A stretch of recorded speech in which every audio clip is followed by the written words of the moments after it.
हमारे लिए क्या चुनौती भाई, वो एनडीए के हिस्सा है। चिराग जी चुनाव लड़ते हैं तो बिहार के लिए अच्छी बात है। कोई नया लड़का जो जाति पाति की राजनीति नहीं करता है। पार्टी की जो राय होगी उसको मैं जरूर उसका पालन करूंगा। नमस्कार, स्वागत है आप सभी का। मैं हूं सत्येंद्र शर्मा। बिहार में विधानसभा चुनाव होने में अभी कुछ महीने का समय शेष है, लेकिन अभी से बिहार की राजनीति तेजी से करवट ले रही है, जिससे बिहार में राजनीति समीकरण बदल रहे हैं। इस बार चुनाव में जहां एनडीए और महागठबंधन का सीधा मुकाबला है, तो वहीं दोनों के बीच खड़े हैं जन स्वराज पार्टी के नायक प्रशांत किशोर, जो बिहार की राजनीति बदलने के लिए चुनावी मैदान में उतरे हैं। ऐसे में चुनाव और भी दिलचस्प होते हुए दिखाई दे रहा है। साथ ही अब केंद्रीय मंत्री चिराग पासवान बिहार विधानसभा का चुनाव लड़ने जा रहे हैं। इस संबंध में रविवार को लोक जनशक्ति पार्टी रामविलास की बैठक हुई थी। बैठक में यह प्रस्ताव रखा गया था कि चिराग पासवान को विधानसभा चुनाव लड़ाया जाना चाहिए। कार्यकारिणी ने इस प्रस्ताव को सर्वसम्मति से पास कर दिया।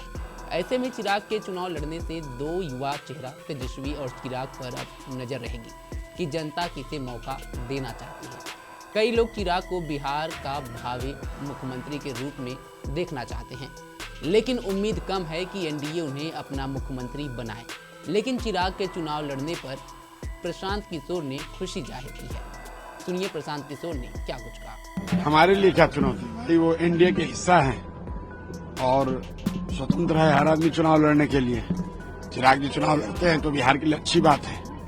कोई नया लड़का जो जाति पाति की राजनीति नहीं करता है, अगर वो चुनाव लड़ते हैं तो बिहार की राजनीति के लिए अच्छी बात है। सीट से चुनाव लड़ेंगे, वो जहां से भी लड़े ये उनका निर्णय है, लेकिन चिराग जी अगर बिहार की राजनीति में सक्रिय होते हैं, विधानसभा राज्य की राजनीति में, तो वो बिहार के लिए अच्छी बात है। पीके के इस बयान के बाद कयास लगाए जा रहे हैं कि क्या चिराग पासवान और प्रशांत किशोर एक साथ आएंगे, मंच साझा करेंगे, बिहार की राजनीति को बदलेंगे।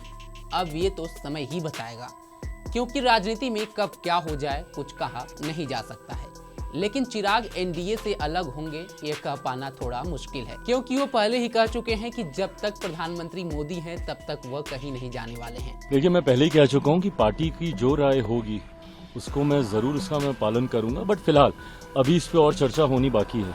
लेकिन आपने यह भी कहा है सर कि हम चुनाव जनरल सीट से लड़ेंगे। आपकी पार्टी ने यह भी फैसला किया है कि आप जनरल सीट से चुनाव लड़ेंगे। ये प्रस्ताव आया है पार्टी की तरफ से। बिहार में 6 महीनों के भीतर विधानसभा के चुनाव होने हैं। चिराग पासवान पिछले कुछ महीनों में कई न्यूज चैनलों और अखबारों के साथ इंटरव्यू में इस बात को साफ कर चुके हैं कि बिहार उनकी प्राथमिकता है। उन्होंने पिछले विधानसभा चुनाव के दौरान बिहार फर्स्ट का नारा दिया था।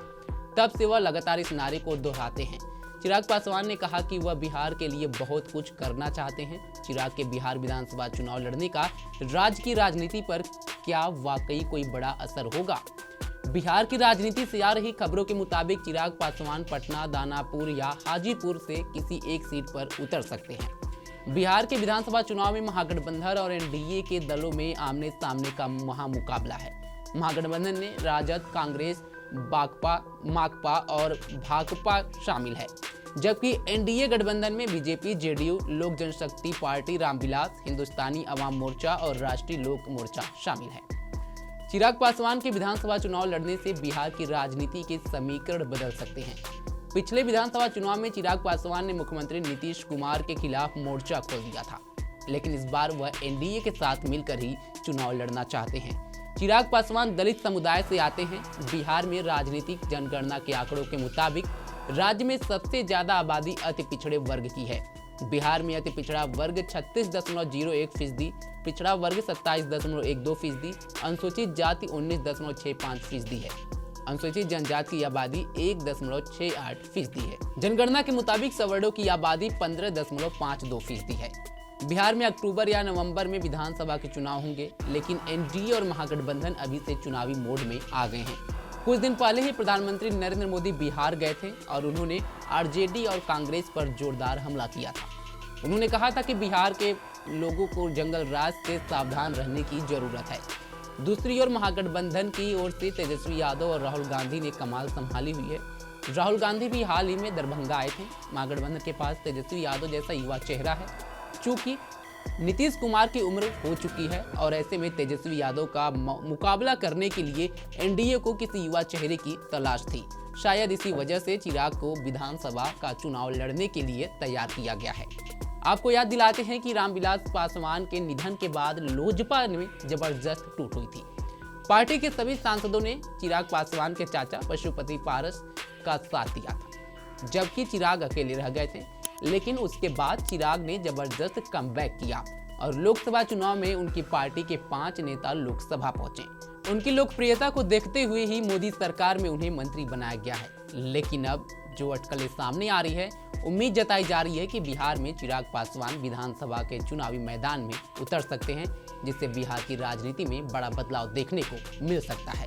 फिलहाल आज के लिए बस इतना ही। देश दुनिया की तमाम खबरों के लिए जुड़े रहें हमारे साथ और देखते रहें punjabkesari.com। धन्यवाद।